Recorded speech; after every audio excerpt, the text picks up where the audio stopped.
Why hiring another technician won't fix your cash flow issue. You're probably booked out 3 or 4 weeks in advance, and every day you walk into your workshop, your team is going at it like crazy. The cars are everywhere, jobs are on the board, the phones are ringing off the hook. And from the outside, it looks like everything's working perfectly.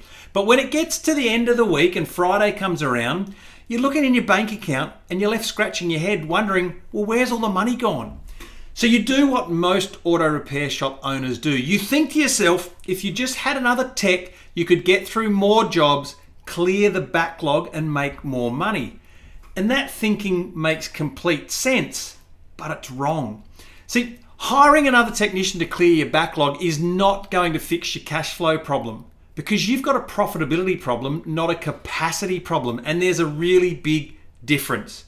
In today's episode of the A-Grade Auto Repair Shop Show, I'm going to show you exactly why that issue occurs and what to do instead. I'm Dean from the Workshop Whisperer. Before we get into this, we've got a free pricing guide called the Markup, Margins and Matrix Cheat Sheet. The link is in the description box below. You can come back at the end of the episode and grab it then. Now here's what most auto repair shop owners see. What they see is a car that comes in,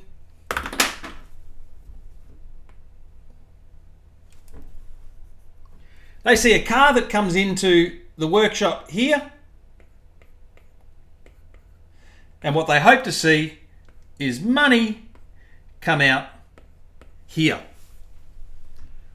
And along the way, the car gets booked in, it gets diagnosed, it gets repaired, and then at the end, it's invoiced. And of course, the goal is that somewhere at the end of that process, there should be money left lying around. But the issue is that all too often, they're stuck just looking at the input. How many cars are coming in, how fast they're getting through, how full the board is. And when cash flow is tight, the instinct is actually to push more and more vehicles into that production line.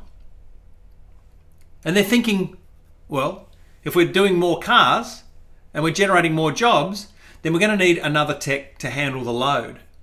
But what they're not seeing is all the things that happen in between.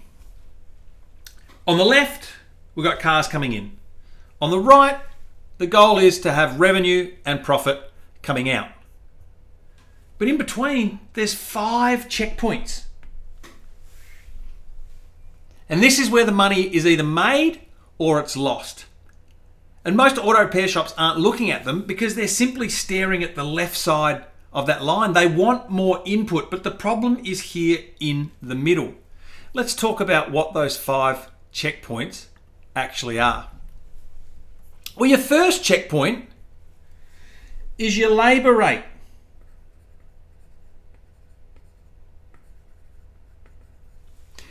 Right? Are you billing for all the time spent on the job? Or are you writing some time off? Are you allowing time to go unchecked, untracked, unsold? And is the labour rate that you've set actually enough to help you hit your gross profit target? Number 2, as I've just talked about, is your labour sold. Are you billing for all the time spent on the job? And every minute that one of your technicians is spent working on that vehicle, on that repair, on that service, is that time being captured? The third checkpoint is the efficiency level.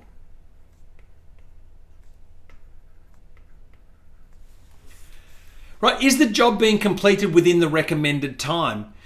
If the job's going to take 4 hours, is it being completed on or inside that 4-hour allowed time? Or is the time starting to creep out and that job's becoming longer and longer and longer? And if it's blowing out, are you tracking it to know how much additional time has been spent on that job? The fourth checkpoint is your margins and your markups. Are you pricing out your parts, your products, and your services to help you hit your gross profit benchmarks? Or are you doing what so many auto repair shop owners do across Australia and New Zealand, and are you pricing on gut feel and hoping for the best at the end of every week? And the fifth checkpoint is your average repair order. So when you've got a car on your hoist and one of your technicians finds additional work, are you offering that work to your customer to generate more revenue from the jobs you're already doing? And if you are your techs and your service advisors trained how to present that additional work in a way that has the customer say yes to that work at your prices? 5 checkpoints. And if any one of them is broken, then money leaks out before it ever reaches this side where you want it to where you want to collect your revenue and see your profit. Now, the reality is that most shops that we work with have at least one of these checkpoints that are broken, and in many cases, all 5 are missing. And what happens when a shop with all 5 checkpoints broken decides to hire another tech? Well, let me show you here. It's called the hiring hole. So let's look at each one of these in isolation. So around here, this red line around here,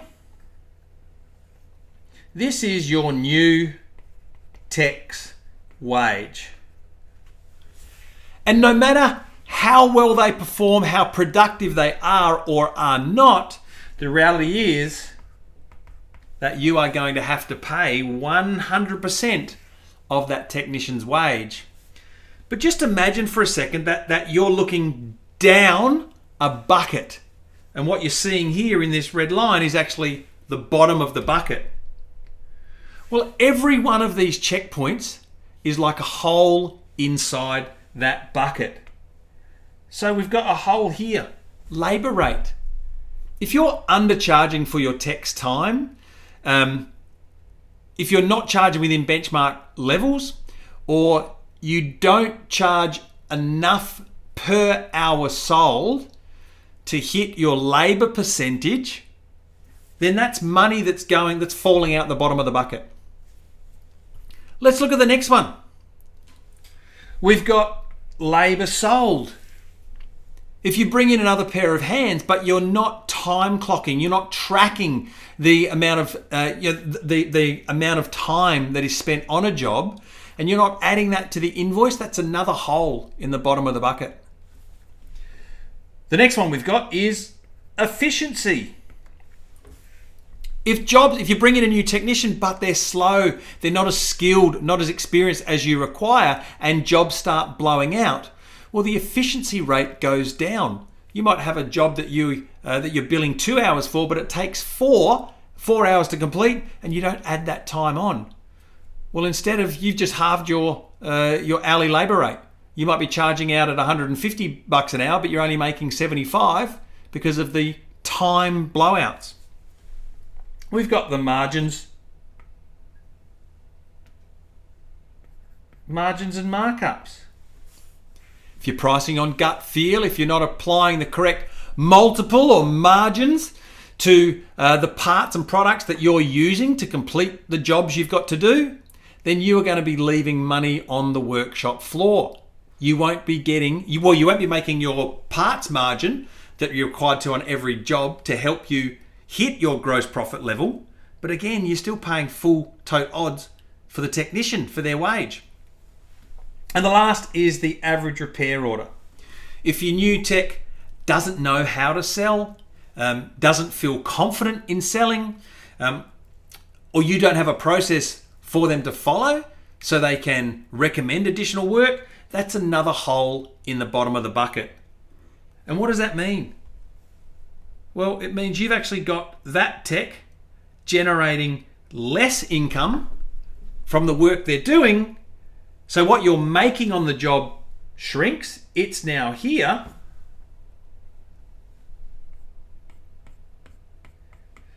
But here's the difference. This is what you've got to make up.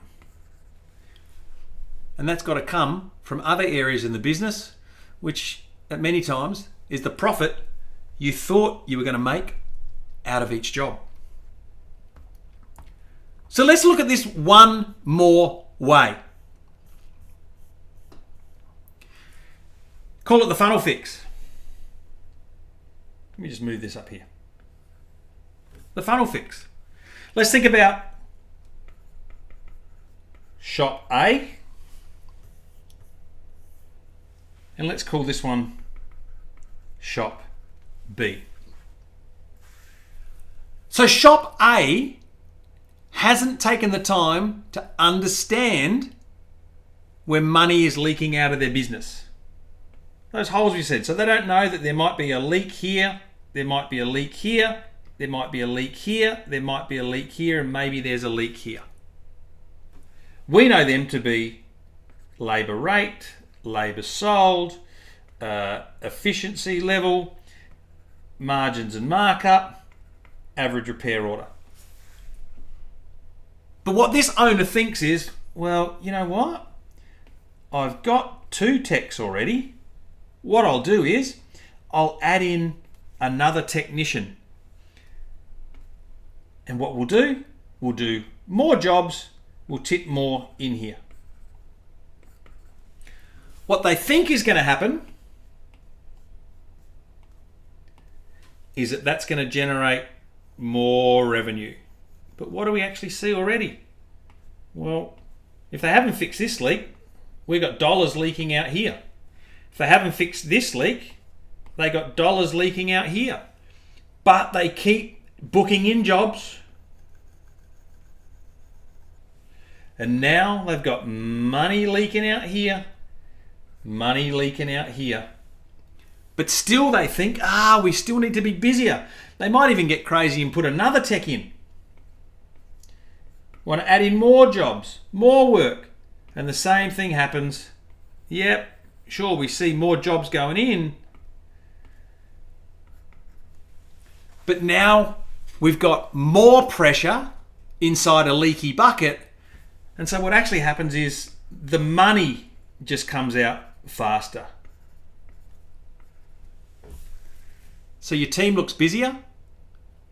Your hoists always got a vehicle on them.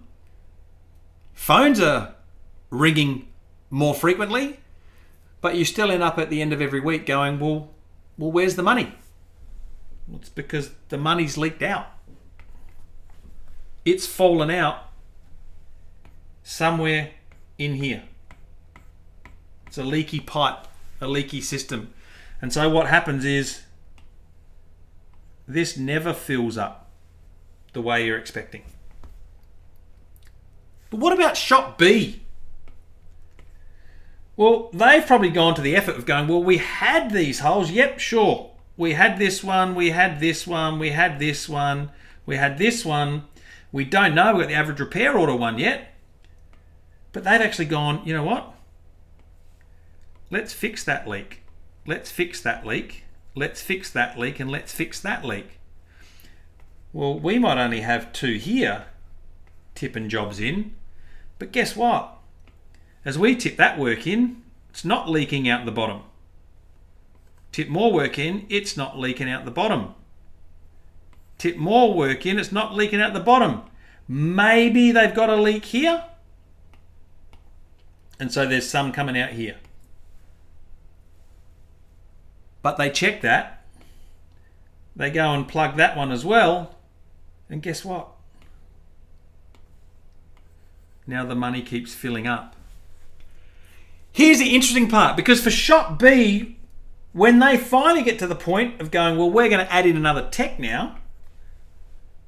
Well, this is pretty cool, because that tech's also generating more work.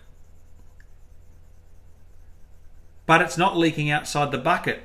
And where this money goes, it overflows out the top. And that's to your bottom line or your back pocket if you're the owner. The reality here is that when you fix your funnel first, and you do that along here,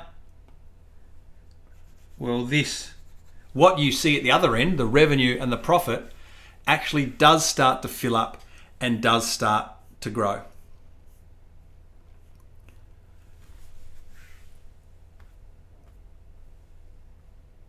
So what's the key here? You can't hire your way out of a cash flow issue.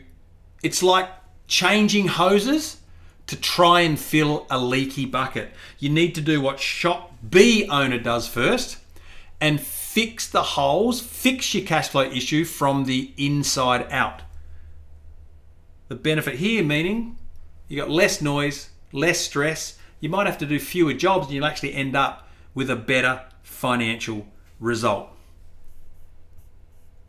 As I've just said, the key line here to understand is hiring another tech to fix your cash flow leak in your business is like changing hoses to fill a bucket full of holes. And that is exactly what we see happening across auto repair shops in Australia and New Zealand right now.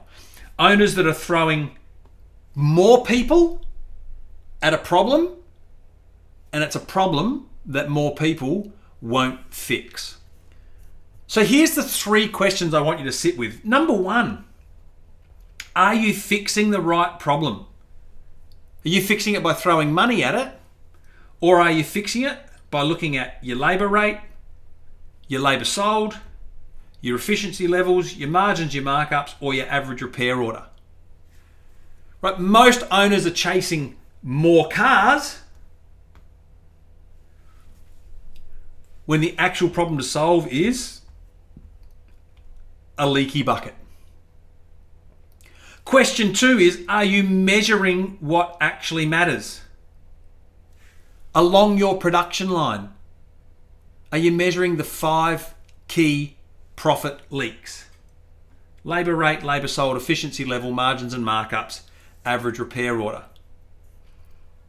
And if you don't know your labour rate, if you don't know your labour sold, if you don't know your efficiency level, your margins and markups, your average repair order, well, you're flying blind.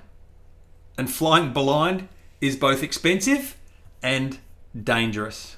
And the final question is, well, if I've got these holes in the bottom of my bucket, what do I fix first? Well, here's the beauty. You do not have to start by fixing all 5 at once. Just find the checkpoint with the biggest leak and fix that one first. Seal it and then move on to the next one.